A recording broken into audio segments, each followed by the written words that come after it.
વડોદરા મહાનગરપાલિકાના આરોગ્ય વિભાગે હોટલ અને રેસ્ટોરન્ટ એસોસિએશન સાથે મહત્વની બેઠક યોજી હતી અને જરૂરી સૂચનો કર્યા હતા. હાલ શ્રાવણ મહિનો ચાલી રહ્યો છે ત્યારે શ્રાવણ મહિનામાં મોટાભાગના લોકો ઉપવાસ કરતા હોય ત્યારે ઉપવાસ માટે વપરાતી ખાદ્ય ચીજ વસ્તુઓનું આરોગ્ય વિભાગ દ્વારા કડક ચેકિંગ હાથ ધરવામાં આવ્યું, જેને અનુલક્ષીને આરોગ્ય વિભાગે શહેરના હોટલ રેસ્ટોરન્ટ સંચાલકો સાથે બેઠક યોજી હતી અને રોજેરોજ વપરાતી ચીજ વસ્તુઓનું ફરજિયાત ચકાસણી કરવા અંગેની કડક સૂચિપત્ર આપવામાં આવ્યું હતું. ફરસાણ બનાવવા વપરાતા તેલની વિગત આપવી ફરજિયાત બનાવી છે. તદુપરાંત તહેવારો દરમિયાન આરોગ્યપ્રદ ખોરાક સુનિશ્ચિત કરવાની બેઠક તાકીદ કરવામાં આવી હતી.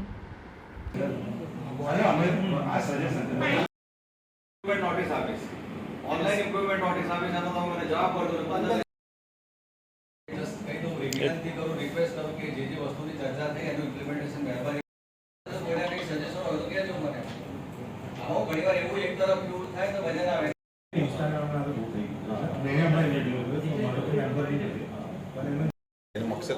અત્યારે શ્રાવણ મહિનાથી માંડીને રક્ષાબંધન છે, જન્માષ્ટમી છે, ગણેશોત્સવ છે, તે દિવાળી સુધીને તમામ તહેવારોની સિઝન ચાલુ થઈ છે. તો તહેવારોની સિઝનને ધ્યાને લઈ અને હવે લોકોને બહાર જમવા જવાનું છે, લોકોને મીઠાઈની છે, આ બધી જરૂરિયાતો વધવાની છે. એ જરૂરિયાતને ધ્યાને લઈને હોટલ રેસ્ટોરન્ટ એસોસિએશન છે, મીઠાઈ ફરસાણ એસોસિએશન છે, તેલ એસોસિએશન છે, આ ત્રણ એસોસિએશનને બોલાવી ગુજરાત સરકારમાંથી જે નવી ગાઈડલાઇન આવી છે એ ગાઈડલાઇનની પણ થોડી ચર્ચા કરવાની હતી અને એ લોકોએ એમની રેસ્ટોરન્ટમાં કાં તો મીઠાઈ ફરસાણની યુનિટમાં શું તકેદારી રાખવાની, શું કાળજી રાખવાની એ બાબતની આજે ચર્ચા કરવામાં આવી. કઈ વાત ગુજરાત સરકારની ગાઈડલાઇન? હા, ગુજરાત સરકાર ફૂડ સેફ્ટી એક્ટની જે ગાઈડલાઇન છે એ ગાઈડલાઇનમાં દંડમાં જોગવાઈમાં થોડો સુધારો કરવા અત્યારે ગવર્મેન્ટ ઓફ ગુજરાત જઈ રહી છે. એટલે એમણે પબ્લિક કોમેન્ટ, પબ્લિકના સજેશન આવે છે.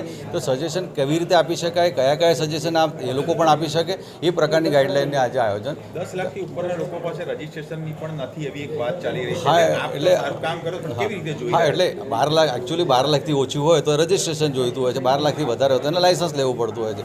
એમની પણ એક વાત હતી. તો હવે અમે અમારી રીતે પણ સર્વે કરાવ્યું છે કે 12 લાખથી જેટલા ઓછા છે તો એને રજીસ્ટ્રેશનની કેટેગરીમાં અને વધારે છે એને લાયસન્સની કેટેગરીમાં લાયસન્સ આપે. અગાઉ એવું પણ હતું કે પેલી મીઠાઈ પર ને બધા પર લખવું પડતું હતું એક્સપાયરી ડેટ. એનો અમલ એ છે ને વોલેન્ટરી થઈ ગયું છે. હવે તમે જે કહો છો ને બેસ્ટ બિફોર લખવાનું તે હવે વોલેન્ટરી થઈ ગયું છે.